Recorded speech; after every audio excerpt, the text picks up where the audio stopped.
Hey everyone, just a quick disclaimer on this first entry. I had about 2 to 3 sources refer to this woman on screen as Geraldine Kelly, while another 3 or so sources identified her as Diane Crawford. In the end, it was tough to confirm whether or not this really was Geraldine, since the case is pretty obscure. So for that reason, we didn't include any images of the actual people in the case. Just wanted to mention that on the off chance someone has already come upon this topic before and was wondering why nobody was actually shown in this entry.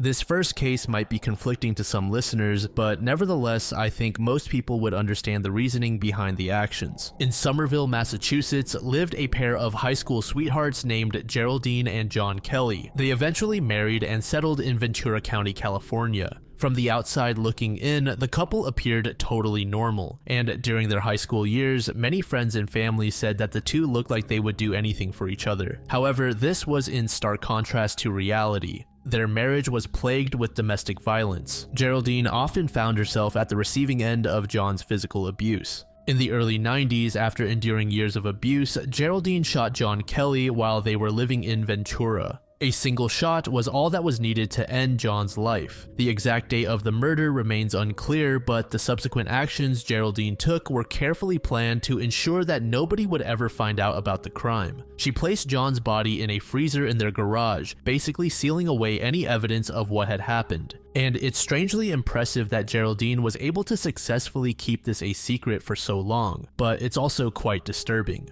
Following the murder, she conjured up and told various stories about John's disappearance. To their children and others, she claimed that John had died in a car accident. And surprisingly, this story was accepted without much pushback, largely because John had gradually drifted further and further apart from his friends and family as he got older. The couple's 2 children, John P. Kelly and Sherry Ann Bucci, had also become distant from their parents due to the turmoil in the household between Geraldine and John. In 1998, Geraldine relocated to Somerville, Massachusetts, taking the freezer containing John's body with her. She rented a storage unit and placed the freezer there, continuing her life as if nothing had happened. As time went on, Geraldine started including new stories about John, claiming that he had died from various accidents in different locations. In 2004, Geraldine's health began to deteriorate due to terminal breast cancer. Realizing she had little time left, she confessed to her daughter on her deathbed that she had killed John and that his body was in a storage unit. This led authorities to investigate, and they soon discovered John Kelly's remains wrapped in plastic inside the freezer. An autopsy confirmed that he had died from a gunshot wound to the head. The body was well preserved due to being frozen for so long. The revelation of John Kelly's murder and the discovery of his body shocked everyone. Friends, neighbors, and even the owners of the Ventura motel where the couple had worked were stunned. Many had never suspected that John was a victim of foul play, partly due to Geraldine's strong-willed and assertive personality. What made the case challenging to approach was the physical abuse that John inflicted on Geraldine. While Geraldine's actions were undoubtedly criminal, they were also a desperate response to years of pain. And the fact that Geraldine never chose to reach out for help just highlights the traumatic nature of domestic abuse. It just serves as a reminder of the lengths to which some victims might go when they feel they have no other options. Legally, the case was straightforward in terms of identifying the culprit and the cause of death, but it left many social and ethical questions up for debate. Geraldine's deathbed confession meant that she never faced legal consequences for her actions. This lack of justice for John's murder sort of left a void for those who believe justice must be served for crimes, no matter the circumstances. But to be clear, I'm not saying that what John did was okay. John also should have faced punishment, but he was never able to, or rather, in some people's eyes, his death was the ultimate punishment. The case brought attention to the need for better support and resources for victims of domestic violence. It highlighted the importance of having accessible services for those in abusive relationships, so they do not feel trapped to the point of resorting to extreme measures. It also emphasized the role of the community in being vigilant and supportive to potentially prevent such events.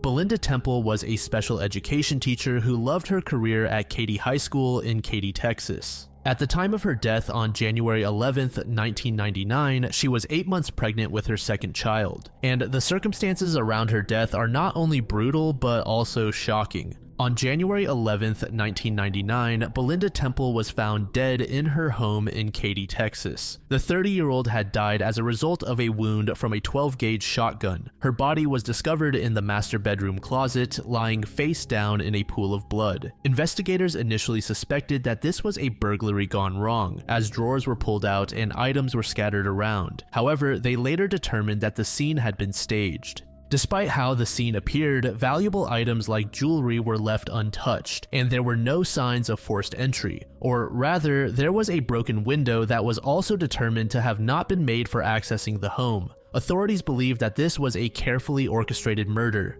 David Temple, Belinda's husband, claimed to have been out running errands with their 3-year-old son, Evan, at the time of the murder. According to his testimony, he had taken Evan to a park, then to a grocery store, and finally to a Home Depot to look at items for the baby's room. Surveillance footage confirmed his presence at these locations around the time the murder was believed to have occurred, providing him with a solid alibi. However, as investigators continued digging, inconsistencies in David's timeline and behavior started to surface. For instance, the trip from Home Depot to his home, which should have taken about 20 minutes, took significantly longer. David chalked this up to bad traffic. Furthermore, witnesses and neighbors provided conflicting reports about the timing of his return home. The investigation took a significant turn when it was revealed that David had been having an affair with a woman named Heather Scott. Heather was a colleague at the same school where David coached football. This discovery provided a potential motive. By eliminating Belinda, David could continue his relationship with Heather without the burden of a new child. Less than 2 years after Belinda's death, David married Heather, which added to the suspicion against him. At first, it was really tough connecting David to the crime, but eventually, investigators were able to do just that with the help of forensic evidence. Gunshot residue found on David's clothing matched the type found at the crime scene, although this evidence was later dismissed in court due to contamination concerns.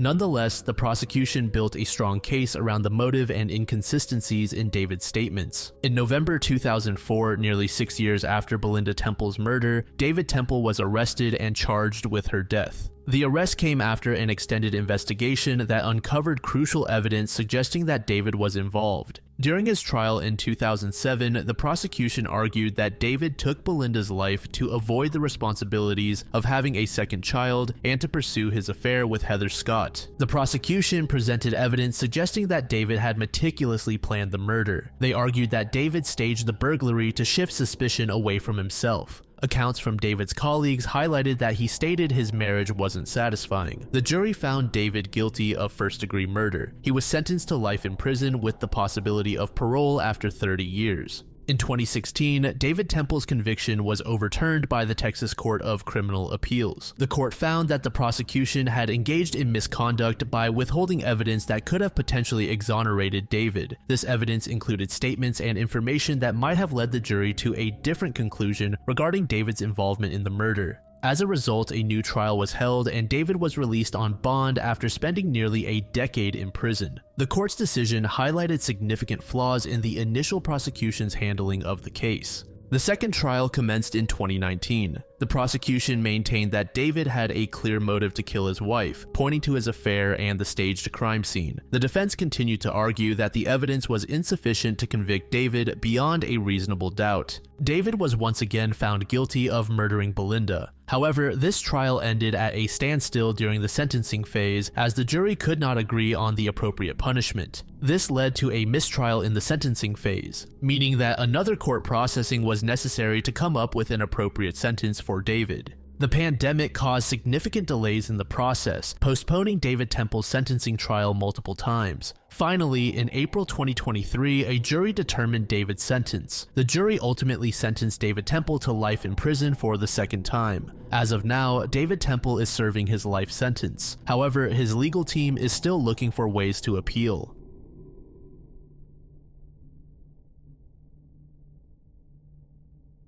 Anita Cobby was born on November 2, 1959, and grew up in the suburb of Blacktown in Sydney, New South Wales. She was known for her beauty and elegance, earning her the Miss Western Suburbs title. Anita worked as a nurse at Sydney Hospital. She was married to John Cobby, though they were separated around the time of her death. On the evening of February 2, 1986, Anita Cobby spent her time dining with friends in Redfern. After dinner, she took the train back to Blacktown. The train ride was a routine part of her day, and she arrived at Blacktown Station around 10 p.m. Unbeknownst to her, this seemingly ordinary decision to walk the short distance home from the railway station would place her in a life-threatening position. That night, a group of men was driving a stolen vehicle around the streets of Blacktown. They were looking for a target to rob and potentially rape if they were female. As they cruised the streets, they spotted Anita walking home from the station all alone. Sensing an opportunity, they stopped the car and forcibly dragged her into the vehicle. Anita struggled to break free, knowing that if she couldn't, this could very well be her end.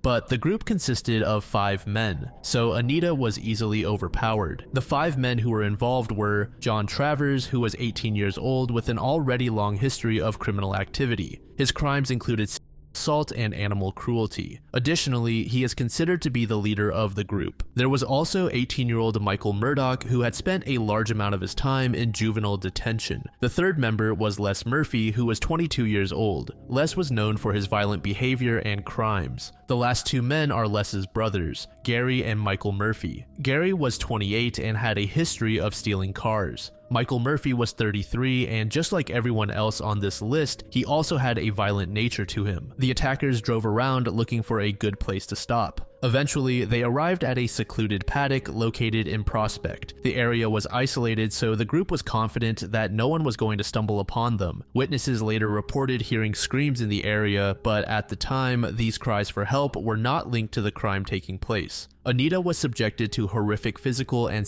torture, and the brutality of the crime was later detailed in autopsy reports. But they were so distressing that many who read them were deeply traumatized. When Anita's remains were discovered on February 4th, 1986, the public reacted in horror and sorrow. Detective Inspector Ian Kennedy and his team at the Blacktown police station led the investigation. They recognized that they needed to act fast and arrest whoever was responsible immediately. The public's grief and anger further fueled the urgency of the case, with community members and media outlets applying constant pressure on the authorities to deliver justice. Eventually, a breakthrough occurred in the case, but it came from an unexpected source. A police informant connected to the Murphy brothers provided information about a stolen vehicle used by the suspects on the night of Anita's abduction. This tip was the key that opened the door to a series of additional leads. The investigation was narrowed down to John Travers and his companions, Michael Murdoch and the Murphy brothers, Les, Gary, and Michael. After identifying the culprits, the investigation evolved into a manhunt. Alongside the informant's tip, another important piece of evidence was obtained from a neighbor who reported suspicious activities at the Murphy household. This neighbor observed the brothers burning clothing in an incinerator. To gather concrete evidence, the police set a bold plan into motion. John Travers was initially arrested on February 21, 1986 at his uncle's home, where he was found with a stolen vehicle. While in custody, Travers requested cigarettes from a friend. This friend was John's aunt, and she had agreed to work with police under the alias of Miss X. She wore a concealed recording device during her visit to Travers, and she successfully captured his confession regarding the crime. Miss X then visited Michael Murdoch and was able to record incriminating statements from him as well. These recordings provided the irrefutable evidence the police needed to formally charge the suspects. After all the evidence was obtained, the police apprehended the suspects. John Travers and Michael Murdoch were arrested first, followed by the Murphy brothers. Travers was arrested at his uncle's home, while Murdoch and the Murphy brothers were taken into custody at various locations. The suspects were charged with multiple offenses, including abduction, assault, and murder. The trial commenced on March 16, 1987. The courtroom was consistently packed with citizens demanding harsh justice, reflecting their hatred and anger towards the group. The trial was extensively covered by the media. Newspapers, television, and radio provided regular updates, ensuring that the case remained in the public eye. This extensive coverage also served to put pressure on the legal system to deliver an appropriate verdict. There were frequent public demonstrations outside the courthouse as well, with large crowds advocating for the maximum possible sentences for the culprits. Ultimately, all 5 men were found guilty of Anita Cobby's murder. John Travers, who had initially pleaded not guilty, changed his plea to guilty before the trial commenced. The other 4 defendants maintained their innocence but were convicted in the end based on overwhelming evidence, including confessions and forensic findings. The judge sentenced all 5 men to life imprisonment without the possibility of parole, which seemed to please the public. In response to the tragedy, Anita Cobby's family, along with the family of another homicide victim, established the Homicide Victims Support Group. This organization was created to provide support and advocacy for families affected by similar tragedies. The group has since played a crucial role in offering emotional and practical assistance to homicide victims' families, advocating for victims' rights, and raising awareness about violence prevention.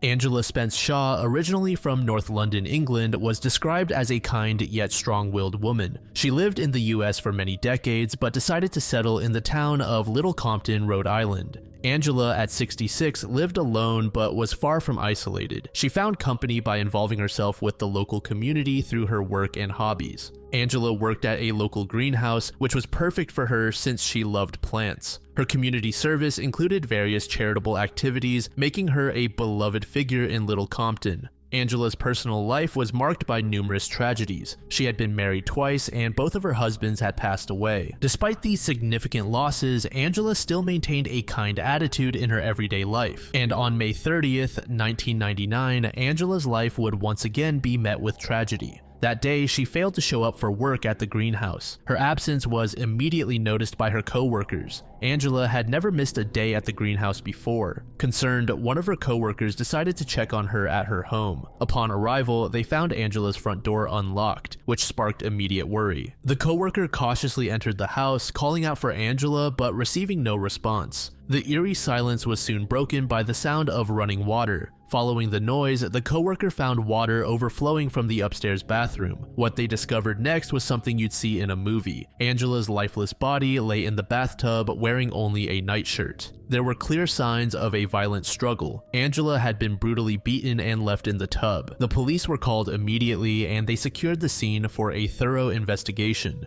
The bathroom and adjacent areas showed evidence of a brutal assault. Angela had not only been beaten, but also raped, and an autopsy showed that she had suffered blunt force trauma. Investigators believed that this was not simply a random act of violence, but instead there were personal stakes involved. There were no signs of forced entry into Angela's home, nor was the house ransacked. Angela's valuables, including money, her purse, and jewelry, were untouched, suggesting that robbery was not the motive. The focus of the investigation then shifted to identifying individuals who had access to Angela's home or who knew her well enough to enter without force. Bloodstains were found in the bedroom, indicating that the attack may have started there. There was blood on the carpet as well. Samples of male bodily fluids were collected from Angela's body, which would later become a crucial piece of evidence. As the investigation progressed, the police learned that Angela's house had been undergoing renovations at the time of her death. A construction crew had been working on demolishing part of a wall, which meant the house was temporarily unsecured. This detail led the police to consider the possibility that someone from the construction crew could be involved. The crew members were questioned, and one name quickly stood out: Jeremy Modica. Jeremy was a 23-year-old carpenter from Fall River, Massachusetts, had been working at Angela's home as part of the renovation team. Jeremy lived with his girlfriend, Patricia Rogaline, and their young son. Patricia provided an initial alibi for Jeremy, stating that she had been in Cape Cod with family on the night of the murder, while Jeremy stayed behind. However, this alibi quickly unraveled as inconsistencies in Jeremy's story began to surface. Jeremy's initial statements to the police claimed that he had worked until 3 p.m. on May 29, 1999, and then returned home to drink beer. He asserted that he spent the night at home apart from hanging out with some teenagers until midnight. However, during a follow-up interview, his story changed. Jeremy then mentioned going to a bar after work and staying there until 6 p.m. before ordering a pizza and returning home. He claimed to have been home sleeping from midnight to 8:30 a.m. on May 30th. Further complicating Jeremy's alibi, a neighbor reported seeing him drinking with others in a backyard until about 1:30 a.m. The next morning, Jeremy drove to Cape Cod but spent the day in bed claiming he was sick. Additionally, a co-worker revealed that Jeremy had expressed concern about being blamed for the murder and had asked Patricia to take his shoes to Cape Cod, fearing the police would check everyone's shoe prints. The breakthrough in the case came with the forensic analysis of the male bodily fluids collected from Angela's body. The DNA matched Jeremy's, placing him at the scene of the crime. Jeremy attempted to explain this by claiming that he and Patricia would have sex before he went to work and that he would wash up in Angela's bathroom. However, Patricia refuted this claim, stating that they never had sex before he left for work during those days. With the growing evidence against him, Jeremy was arrested and charged with the and murder of Angela Spence Shaw. The trial began in February 2001. The prosecution highlighted the DNA evidence, the inconsistencies in Jeremy's alibi, and the suspicious behavior he exhibited following the murder. During the trial, Jeremy maintained his innocence, reiterating his claim about using Angela's bathroom to clean up after having sex